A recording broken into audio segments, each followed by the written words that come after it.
what does a McDonald's hamburger have to do with sales?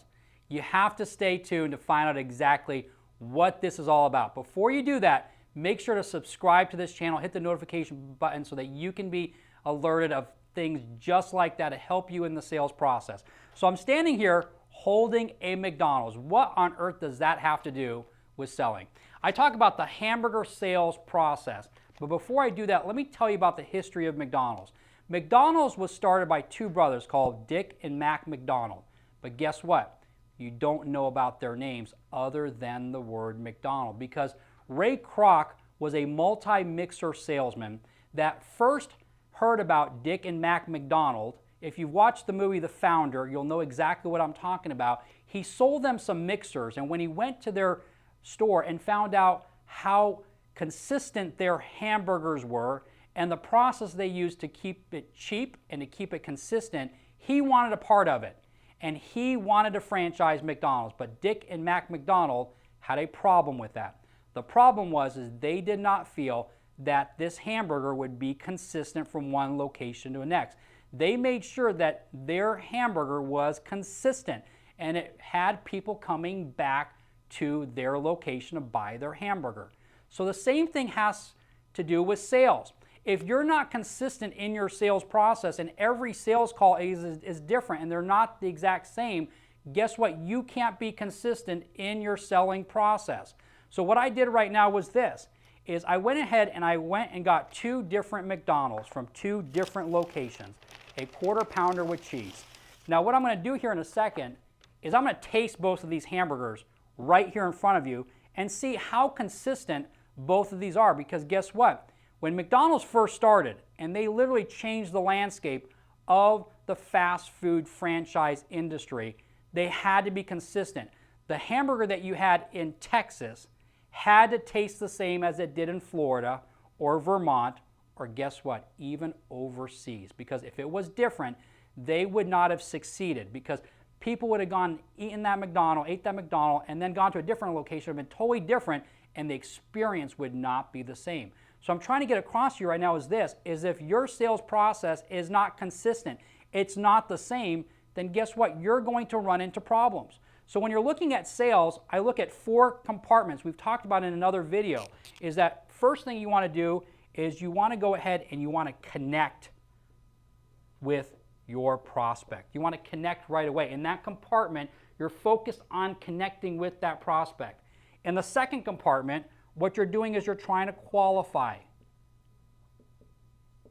the individual. The third compartment is where you present. And then the last compartment is where you close. So guess what? If I'm going ahead and I'm skipping compartments and I'm not taking each compartment separately, guess what? I cannot be consistent in my sales process. If I'm jumping right into the presentation without connecting with somebody, without qualifying them, I cannot be consistent in my sales process. I talked about in a previous video that at the end of the call, when you get to your close and you don't close them, what you need to do is you need to reverse engineer and find out what went wrong. So did I not take enough time to go ahead and connect with them? Did I not take enough time to qualify them? Did I not take enough time to present to them the features and benefits and tie it back to the pain point?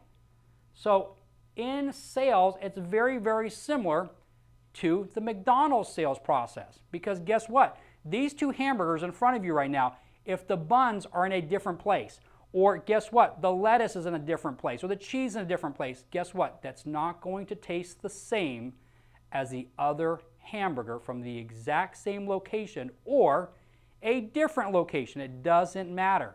So you have to view your sales as the hamburger sales process. And so when I was selling on the phone, this is what I would look at. I would look at being consistent, just like McDonald's was consistent at the very beginning, because I want to have that type of longevity as a salesperson. I want to be able to go ahead and be consistent in my process. And so I would look at my entire sales process just like McDonald's did at the very beginning.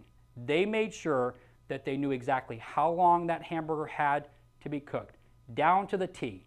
They knew exactly when they dropped those fries, exactly how long they should be on there. Not a second longer, not a second shorter. They knew exactly how much salt to put in there. They knew exactly everything that went into this hamburger so that they could go ahead and make sure that it was consistent. If it didn't taste consistently, what would they do?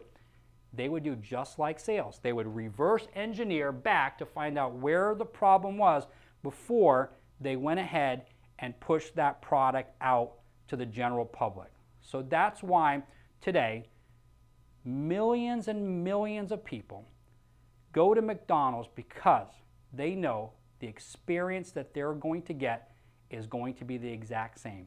If a McDonald's location is not consistently putting out the same product or the same service, guess what's going to happen? They're going to shut their doors and they're not going to be in business. The same holds true when a salesperson does this. When they start jumping right into the presentation without connecting with somebody, without going and qualifying them, trying to close them right off the bat, they're not consistent in the process. There's no way to go back and look at that sales call and reverse engineer and see exactly where you went wrong. So when I was on the phone with somebody, here's what I would do, is I would immediately try to connect with that person right away. Try to connect with them. I've talked in a previous video, I would try to get them to laugh or chuckle. Because if I could get them to laugh or I could get them to chuckle, guess what? I had connected with that person. I had become a real person. They realize right off the bat, this person's not just trying to sell me something right off the bat. They are actually trying to connect with me. They're actually treating me like a real person. They care about me. So you want to connect with them. Then you want to qualify them, find out where the problem is. And then once you've established the problem, then at that point you can go into the presentation with the benefits and the features. But guess what? The benefits and the features have to go ahead and they have to tie back to the problem. Whenever you're telling us about the benefits and the features of what you're selling, you have to say those in context with the problem. Because if you're just feature dumping, guess what's going to happen? You're not going to be consistent in your sales process. Be sure to watch my video that is all about if you're wanting to sell, stop selling. If you want to sell more, stop selling. Start following a process. Start following compartments in your sale. Make sure that you connect with the person. Make sure that you qualify them. You find the problem, the pain point. Once you've done that, find out, tell them about the benefits and the features that are tied back into the problem itself, and then you're going to close them by them buying your product or service and owning it. That is the hamburger sales process. You've got to look at your entire sale as compartments, just like McDonald's did many, many years ago. So here are 2 quarter pounder with cheese. I've not opened these yet. This is the first time I'm actually going to do this right here on camera. So I'm going to open up this quarter pounder with cheese, 2 different locations. You want to look at them? They look identical. They look exactly the same. I'm going to peel off the top. Right here there's ketchup, there's pickles, and there's onion right at the top of the hamburger. Let's look at this one. Same thing.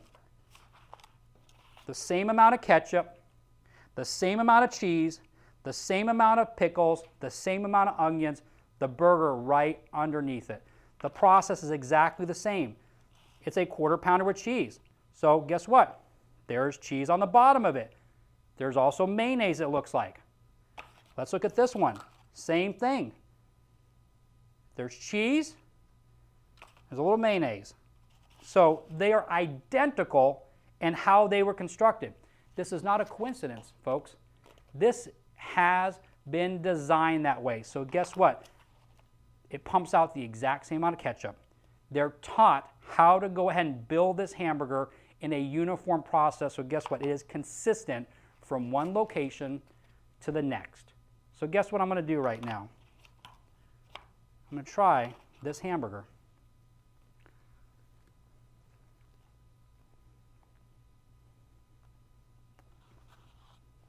Okay. Let's go ahead and try this hamburger.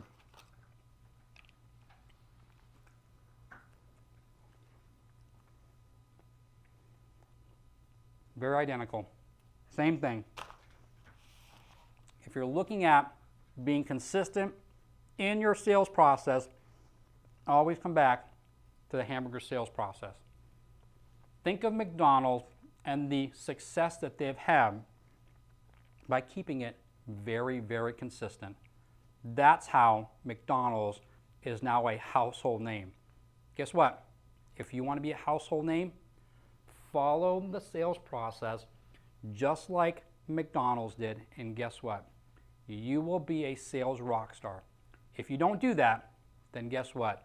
You'll end up a lounge act or a one-hit wonder, like so many franchises that have tried to succeed, but they weren't consistent in their process, and unfortunately they didn't make it. So now you have the tools, and now you have the visuals on exactly how to be an absolute sales rock star and follow a process just like McDonald's did, which I call the hamburger sales process. Go out there today and be an absolute sales rock star, and more importantly, be consistent by following a process that has compartments in it that at the end of the day, people want to come see